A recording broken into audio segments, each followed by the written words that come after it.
इंदौर से एक कपल शादी के बाद घूमने के लिए जाता है। घूमने के लिए वो असम के गुवाहाटी को चुनते हैं, लेकिन उनके प्लान में मेघालय भी था। वो मेघालय के शिलांग पहुंचते हैं और फिर गायब हो जाते हैं। ये दुखद है, दर्दनाक है और साथ में डरावना भी कि हम अपने ही देश के एक हिस्से में सुकून से घूम भी नहीं सकते, क्योंकि हो सकता है ऐसा करने पर कोई हमारी भी हत्या करके लाश को खाई में फेंक सकता है और घर वाले ताउम्र इंतज़ार करते ही रह जाए। ऐसा ही कुछ हुआ इंदौर के राजा रघुवंशी के साथ भी। लेकिन असली कहानी क्या है ये कोई भी नहीं जानता था आज से पहले तक, लेकिन ये गुत्थी भी अब सॉल्व हो चुकी है। राजा और सोनम की हाल ही में शादी हुई थी। शादी के बाद वो भी प्रकृति के करीब रहकर कुछ पल एक दूसरे के साथ सुकून से बिताना चाहते थे, लेकिन किस्मत में कुछ और ही लिखा था। नमस्कार दोस्तों, मैं पीयूष भाल से आप सभी का न्यूज़ टेक चैनल पर एक बार फिर से स्वागत करता हूँ। तारीख 11 मई 2025। इंदौर के 29 वर्षीय ट्रांसपोर्ट कारोबारी राजा रघुवंशी की शादी 26 साल की सोनम रघुवंशी के साथ होती है। चूंकि दोनों घर कारोबारी परिवार से थे, इसलिए काफ़ी धूमधाम से शादी होती है। शादी के 8 दिन बाद ही 20 मई को हनीमून के लिए ये दोनों घूमने के लिए निकल जाते हैं। पहले दोनों असम के गुवाहाटी के कामाख्या मंदिर घूमने के लिए जाते हैं, लेकिन सोनम का प्लान यहाँ पर कुछ और भी था। वो मेघालय की खूबसूरत वादियाँ देखना चाहती थी। राजा को तो उसने यही बताया था। हालांकि इससे पहले इन दोनों का प्लान कश्मीर घूमने जाने का भी था, लेकिन आतंकवादी हमले के बाद इन्होंने अपना प्लान बदल दिया। शायद इसलिए कि हर किसी को अपनी ज़िंदगी प्यारी होती है, लेकिन मौत कहीं भी पीछा नहीं छोड़ती। 22 मई को ही दोनों मेघालय के शिलांग पहुंचते हैं और वहां पर एक स्कूटी किराए पर लेते हैं। एक दिन शिलांग घूमने के बाद 23 मई को ये दोनों वहां से चेरापूंजी घूमने जाने का प्लान बनाते हैं। चेरापूंजी वही जगह है जहां पर विश्व में सबसे ज़्यादा बारिश होती है। चेरापूंजी में कई झरने हैं जिसे देखने के लिए राजा और सोनम गए थे।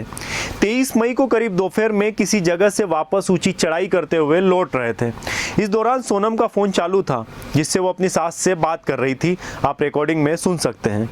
Hello hello. हाँ, मैं राजा का फोन चालू नहीं हुआ अभी नहीं हुआ, बस हम चढ़ाई कर रहे हैं। हम ऊपर चढ़ गए फिर फोन लगाते हैं। और आज तो उपवास होगा फिर? मेरा तो उपवास है ना, मेरे को 2-3 बार बोल दिया। मैंने मैं घूमने के चक्कर में अपनी 11 थोड़ी तोड़ूंगी। बातचीत में सोनम ये सब कुछ बताती है और सास यानी राजा की माँ बेफिक्र हो जाती है कि सब कुछ ठीक है। लेकिन इसके बाद इन दोनों का फ़ोन बंद हो जाता है। लेकिन फ़ोन बंद होने के बाद जो मिस्ट्री जन्म लेती है, जिस तरह की बातें सामने आती है, वो काफ़ी भयावह है। 23 मई को जब परिवार इनसे संपर्क करने की कोशिश करता है तो कोई भी संपर्क नहीं होता है। घर वाले सोचते हैं कि शायद किसी ऐसी जगह गए होंगे जहां नेटवर्क नहीं मिलता होगा। लेकिन जब 24 मई को भी दोनों का फ़ोन बंद होता है तो घर वालों को फिक्र होती है, लेकिन वो फिर भी इंतज़ार करते हैं। अगले दिन भी जब फ़ोन बंद होता है और चालू नहीं होने पर राजा के भाई और सोनम के भाई को एक स्पेशल फ़्लाइट से शिलांग भेजते हैं। वहाँ जाने के बाद 26 मई को दोनों पुलिस में कंप्लेंट दर्ज करते हैं। हालांकि पुलिस ने इस मामले को काफ़ी गंभीरता से नहीं लिया था, लेकिन जब परिवार ने इंदौर के प्रशासन और से थोड़ा प्रेशर लगवाया और खबर जब मीडिया में तैरने लगी, उसके बाद मेघालय की पुलिस भी हरकत में आई। पुलिस ने इसके बाद एक सर्च टीम बनाई और साथ में उस खाई वाले इलाके में ढूंढने के लिए NDRF और SDRF को भी लगाया गया। सारी संभावनाओं को देखते हुए सर्च ऑपरेशन लगातार चल रहा था। इस दौरान तारीख आती है 2 जून की। 2 जून को एक गहरी खाई में पुलिस को एक लाश मिलती है। लाश मिलने के बाद जब राजा के भाई को पहचान के लिए दिखाया जाता है तो उस पे हाथ पे बने एक टैटू से वो पहचान करता है जिस पर राजा लिखा हुआ था। हालांकि इतने दिनों बाद बारिश और जंगली जानवरों के कारण शरीर की हालत काफ़ी ख़राब हो जाती है।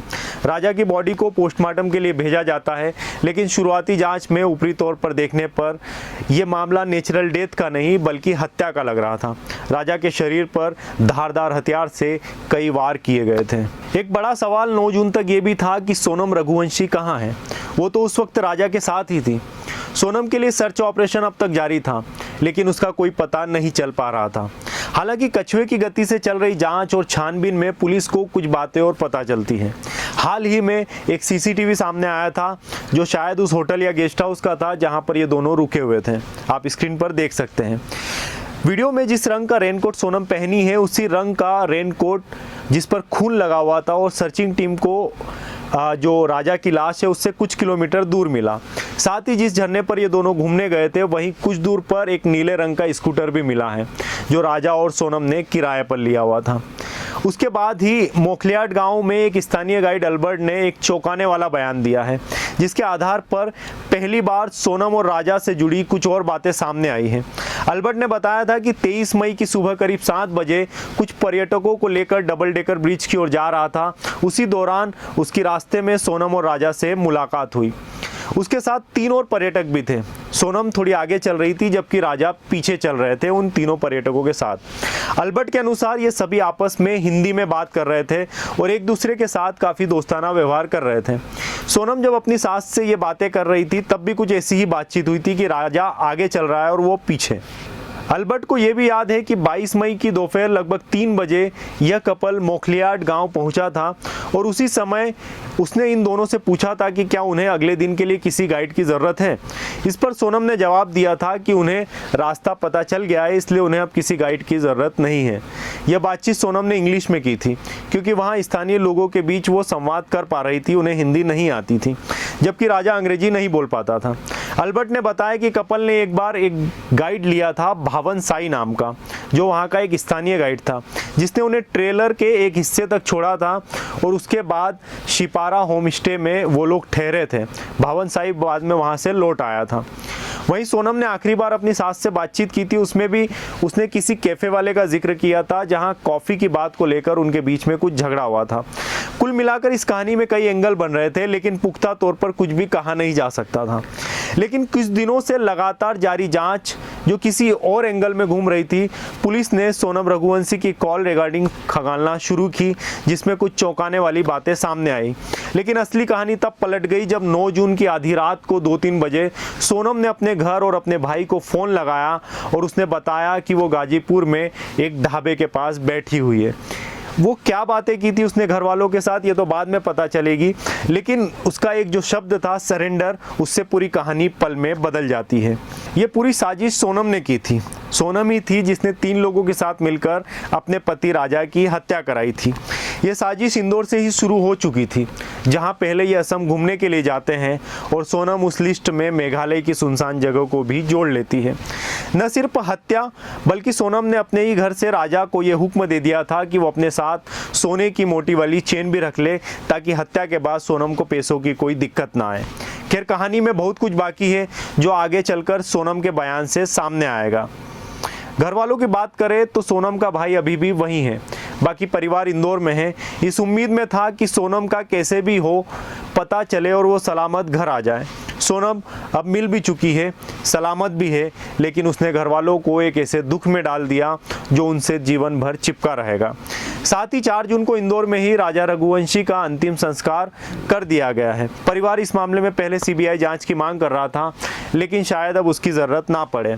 परिवार को पुलिस पर शक था कि वो ठीक से जांच नहीं कर रही थी, लेकिन पुलिस ने बाद में जिस तरह का काम कॉल डिटेल निकाल कर किया और सोनम को जिंदा मानकर उन्होंने जांच की, आगे चलकर हुआ भी कुछ ऐसा ही। लेकिन कहानी के इस अंत की किसी को कोई उम्मीद नहीं थी। इस मामले ने देश को यकीनन चौंकाया है। एक तरफ पहले जहां बांग्लादेशी घुसपैठ से लेकर लोकल मेघालय लोगों पर शक था और पूरे मेघालय को बदनाम करना, ये सब कुछ काफ़ी दुखद रहा। मीडिया भी बिना जांच किए, बिना केस की तह में जाए बगैर कुछ भी कह रहा था। दूसरी तरफ समाज अब कहाँ पहुँच चुका है। राजा की माँ आहत है, कह रही है अब समाज पर भरोसा न करे तो किस पर करें।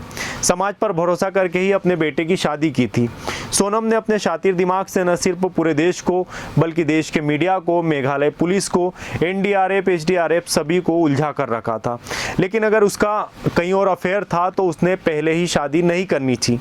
अगर शादी कर ली तो वो शादी के बाद कहीं भाग जाती, कम से कम राजा तो आज जिंदा होता।